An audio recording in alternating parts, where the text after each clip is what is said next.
Well, hello there. I'm Jan Sapinski, a UK-based classical recording engineer and videographer, and also former opera singer. Welcome to this video about the Zoom H2essential and its suitability for producing classical audition tapes. I'll be covering the unit itself, 32-bit floating point recording and how to handle 32-bit float files, mid-side stereo recording and post-production, as well as the sound quality you can achieve with this device in a classical voice and piano setting. And finally, my thoughts on whether at £150 the Zoom H2essential is a worthwhile investment.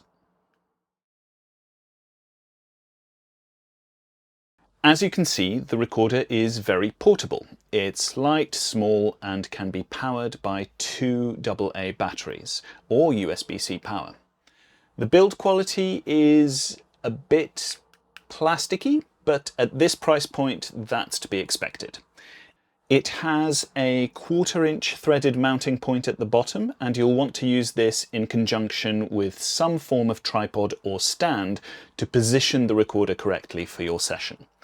The other important thing to note is that while this is an all-in-one recorder, it does not ship with a memory card, batteries, or even a cable. So at the very least, you will need to purchase a micro SD card in order to use the H2essential. And hopefully you already own a USB-C cable that will enable you to get the files off the device and onto your computer for post-production. In terms of how you use the H2essential, it is side address, so you aim it like so. And despite its small size, it houses 3 microphones that record sound from the front, back, and sides of the device. This makes it suitable for mid-side stereo recording and even surround recording to a degree, though I won't be going into surround recording in this video.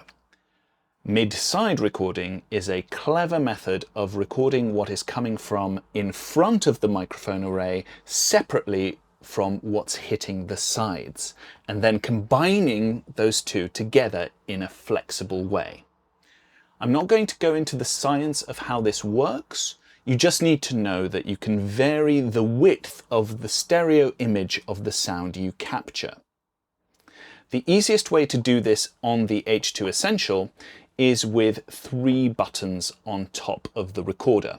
Mono, recording just the sound in front, 120 degrees and 90 degrees, which give you an idea of the perceived stereo field the unit will capture when each of those is engaged.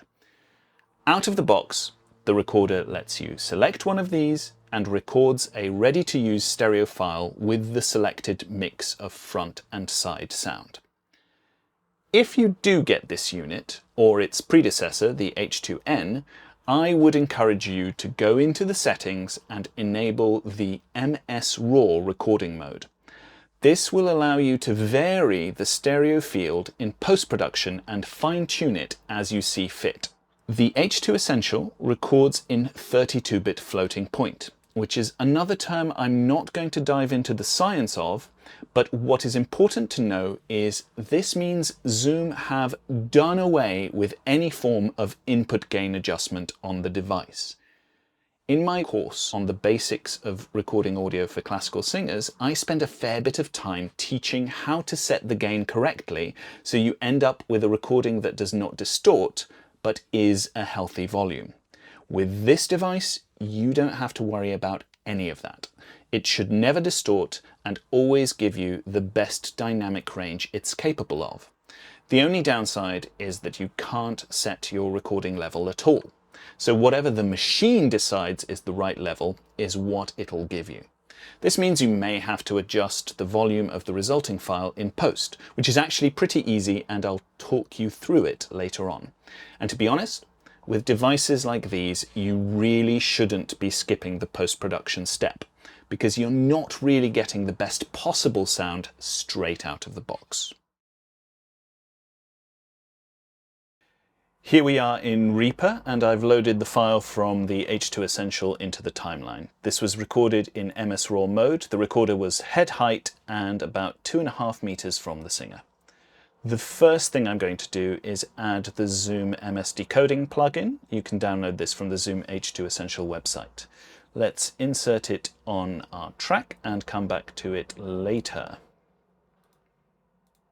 For now, it's taking our mid-side recording where the left channel has what was in front of the recorder and the right channel has what was at the sides and turning it into a normal stereo signal.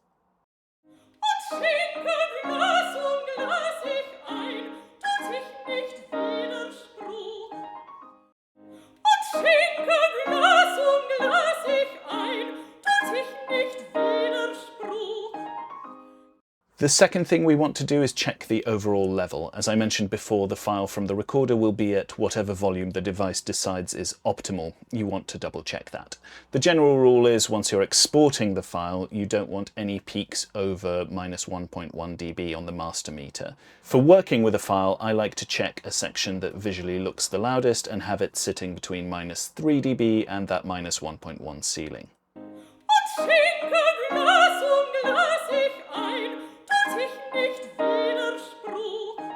So that's at -4.4.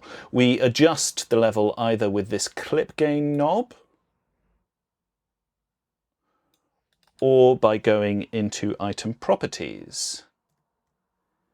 If your file is too quiet, you can turn it up here.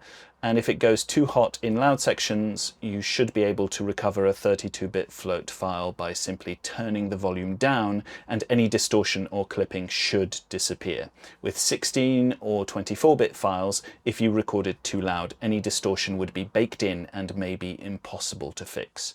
So this is where 32-bit floating point really makes your life easy, because you simply don't have to worry about setting a recording level or gain. You just find the right spot for the recorder, press record, and perform.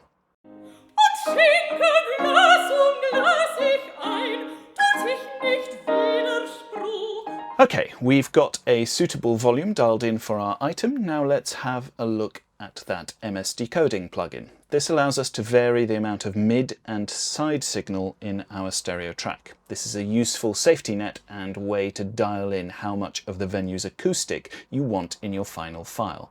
You can go from mono to a very wide stereo. Have a listen.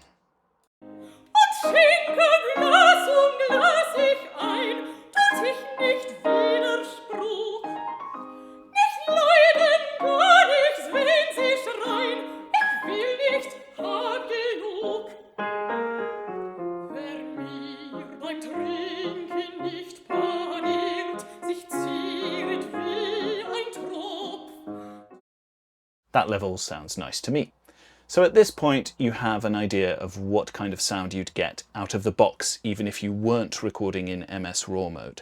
Those 90 and 120 degree buttons set the level of the side signal, exactly what we've been doing here. I have to say, for such an affordable device, this already sounds pretty nice. And unlike a phone or video camera, this has preserved the natural dynamics of the performance. There's no auto gain or auto level or compression happening here. 32-bit float doesn't do any of those things. It just increases the dynamic range available to us and stops the audio from clipping.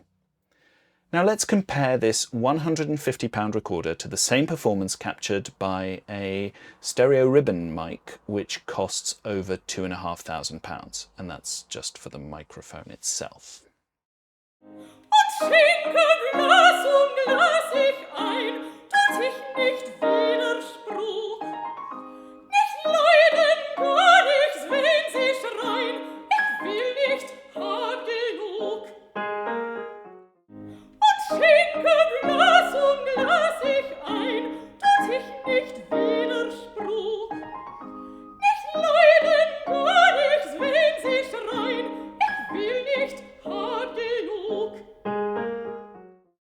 Okay, the expensive microphone sounds better, but is it 15 times better?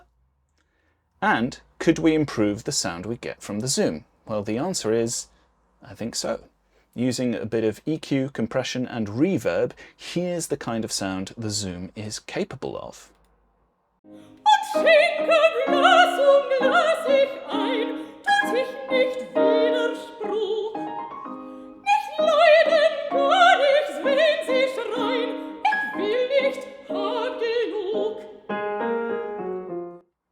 Let's compare that to the raw out-of-the-box Zoom sound and also to the expensive mic.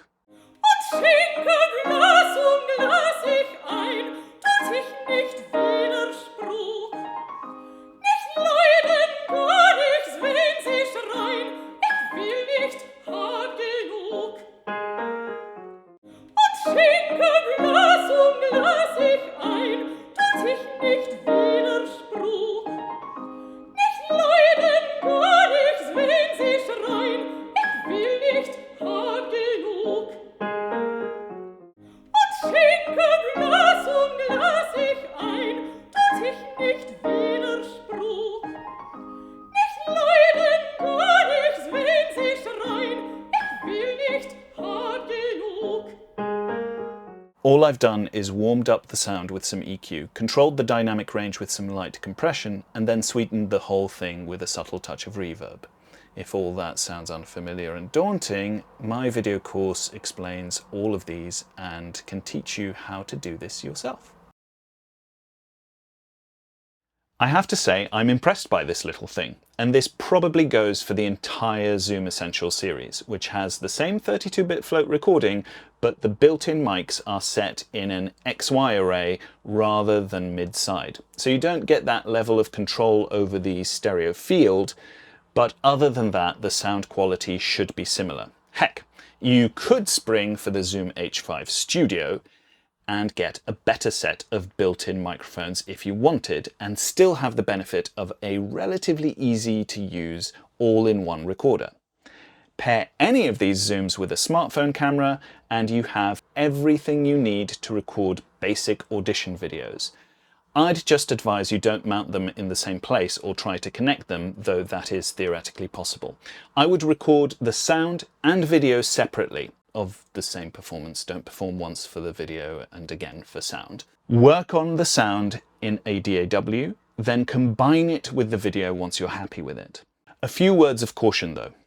32-bit float means you won't distort or clip your audio, which is great. Mid-side raw recording lets you adjust your stereo width in post, which is also great. However, neither of those mean that where you place the recorder no longer matters. You still need to find the right placement to record the best possible balance and timbre for your performance. To learn more about how to get your microphone placement right, how to improve the resulting sound in post-production, and more, check out my full Recording Basics course. Or if you'd like me to record you with some considerably fancier equipment, check out my website. If there's anything you'd like me to cover on the subject of producing audition tapes for classical music, I'm open to making more content like this, so feel free to reach out and let me know what you'd like me to cover. For now, thank you for watching. If this video has provided value to you, please give it a like, subscribe for any future videos I post, and have a great day.